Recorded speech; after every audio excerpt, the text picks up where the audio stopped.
Welcome to the NBA Coast to Coast podcast, brought to you by thelines.com. Coming to you from the West Coast, Josh Lander, joined by my guy Nate Weitzer on the East Coast. And we are back with some player props here for you on a Tuesday. This is a 4-game slate that we have to choose from. So we are going to get into that one. Make sure to like and subscribe to that page so you can continue to follow along. We've also got 2 game videos up on this little slate for you guys. Also want you to head to thelines.com. We put all this stuff up in written form for you guys. And we have our odds finder tool there. You can make sure you're getting the best juice on all these offerings from the U.S. sports books, giving you guys things like these player props. So Nate, let's jump into your first one tonight, Mr. Joel Embiid. Yeah, a guy who's 5th in a crowded MVP race, at least according to odds makers, because he's missed, 12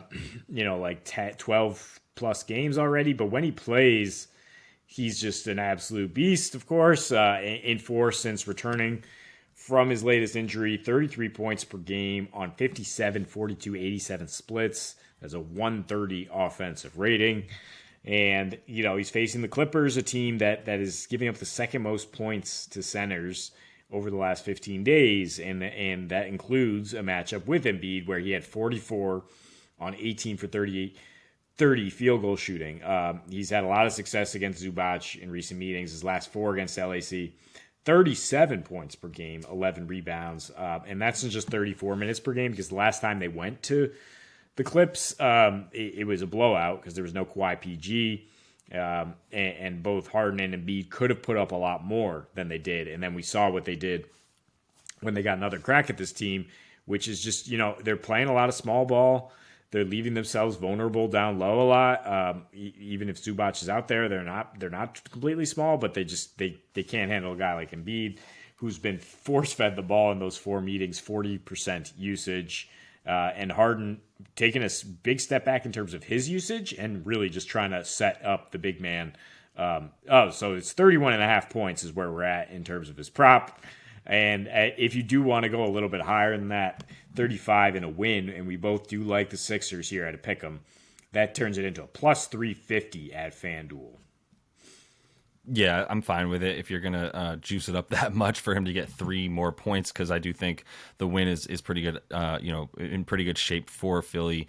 Like we were saying in the video, obviously want to see what happens with Paul George, and I'm banking on hitting this now that he's not going to play. If he does, I still like it, and I'm probably going to get some more once I get points for Philly if that happens, which it might not, to be honest with you, because even if he does play, this probably still stays around to pick him. But either way, yeah, Embiid to just dominate is a solid play here against a team that is giving up the most points in the paint right now at home. So let's go ahead and talk about a game that we didn't have a game video for, the Spurs and Nets. We're not sure what to do with the Nets right now. Just don't feel that confident after their 0-2 start without KD.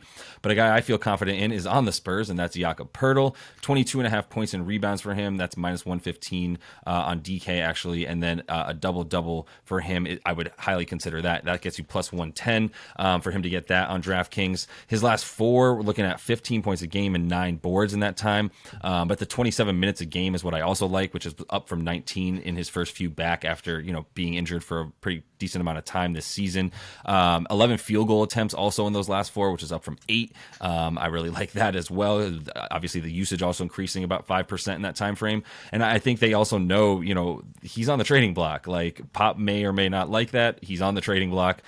He has to be that, they're not going to sign him again. He's not enough for them, but he's going to be, I think, enough for somebody else that you can feel good about him there. So I think they need to showcase him and keep him at about 31 minutes that he played against the Kangs a few nights ago to try to deal with DeMontis versus Brooklyn already this season on January 2nd. Just obviously they played recently. He only had 6 points and 11 boards. I will say 11 boards in 20 minutes. And that wasn't even due to foul trouble. He was just coming back from injury. You look at his per 36, if he were to continue playing, 11 points and 19 boards is what that turns into. So I'd feel really good if he continues to get like I said, 31 minutes I expect him to. And at home on the season, he's at about 27.5 minutes a game, a few more than when he's on the road, at about 12 points and 10 boards, shooting 65%. So, Brooklyn obviously not good against centers without really a true center to defend anybody. Nick Claxton doing really solid work, one of the best defenders in the league, to be honest with you right now, in terms of versatility as well. But Brooklyn does allow the 10th most points and rebounds to opposing centers, so it just feels like a really good matchup for Poeltl to get his in a game that I think people who are watching a national team like the Nets will have some eyes on. Yeah, I don't think you need to disparage Nick Claxton, but Not at all. he is, like the ecosystem we see with Giannis and Brook Lopez. When one of them is out, the other one's defense suffers, and without KD, the Nets defense Yep. overall is just not going to be as good. They're also going to give up a ton more rebounds because their offense has sucked through 2 games. They've been non-competitive. And that brings us to a guy who brought no offense to the table in his first without KD. 13 assists though, including I think 9 in the first quarter for Ben Simmons.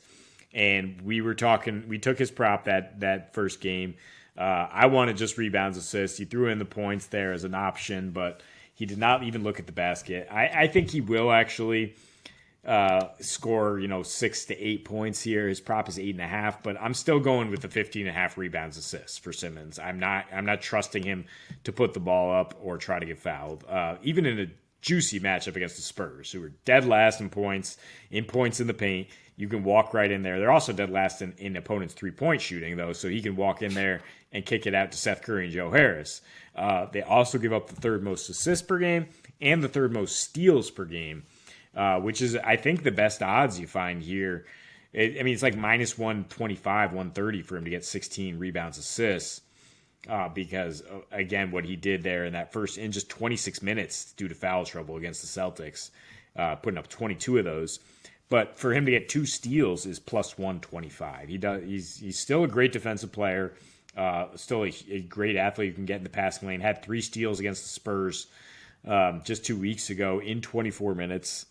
And has 11 steals over his last 5 games. Again, playing under 28. I think if he stays out of foul trouble, he should be out there for 30, 35 tonight after he rested on Saturday against the Thunder. Yeah, and to be clear, I said over 7.5 rebounds, maybe the points, but yeah, I took the rebounds in that one just to defend myself. I continue to like him. I mean, in these spots that you're talking about, rebounds and assists, even the steals at plus money for him to get 2, I like. He's not even looking at the basket, as we know. I'm not going to get into it, but all this stuff still is solid because of the production that he's now. They're looking to him for more, and what he's giving them is more assists. So okay, that's what he's going to continue to do to contribute. And it has helped guys like Seth Curry as well, who dropped 23 the other night. So, like you said, I think with those shooters out there now, with Joe Harris and Seth Curry healthy, you like the assist for him even more. A guy you got to like assists for consistently, but there's a couple of good bets for him. James Harden against the Clips, as we talked about, 6.5 rebounds for him. A bet that you threw my way, plus 110 on DK. I do like that. I also really still continue to like all points, rebounds, and assists with that man. 37.5, minus 104 on FanDuel, which is really good odds there. Just take the PRA consistently as well, because of the fact that he's gonna either get 30 and 10 and whatever, or he's gonna get 20 and 10 and 10. So he's just contributing. Like we also talked about, he leads the league in terms of points scored or assisted that he's contributing to. When they played the Clips in December, in 41 minutes he dropped 20, had 11 boards and 12 dimes. And then when they played last March, in 34 minutes, 29 points, 15 boards and 7 dimes. There was no Kawhi and PG in that one. Not sure if PG's playing in this one, but like you talked about, that actually seems to impact their defense a little bit more if he doesn't play. So would love to see that happen for this bet. The Clips dead last in offensive rating at home, so we know that there's going to be opportunities for those rebounds for him to get 7. There's going to be a lot of missed shots. Harden, 24 rebounds in his last 3 roadies, so I think he is definitely looking to get those boards on the road. Also has had 35 assists, double-digit assists in 6 straight road games. So, I mean, the assists, I believe, are at 10.5 for him tonight, is the best that I found. So, either way, like I said, the 37.5 points, rebounds, and assists, I think you can expect him to be contributing at least in 2 of those 3, if not all 3, heavily. So, overall, the Clippers limit assists better, but they didn't have an answer for Harden. They gave up 21 dimes to him on the road. They are much better at home. I'm a little scared of the 11 assists being a good bet. I mean, especially with poor odds. So that's why I lean towards the rebounds. Because like you said, whatever he does in terms of his scoring and his usage is down. He's really hovering around the 7-10 mark on those other 2 things, just because he's out there for 40 minutes, and just because he's involved, mixing it up and trying to become really a winning player, to his credit. I mean, he has played really well since coming back from that foot injury.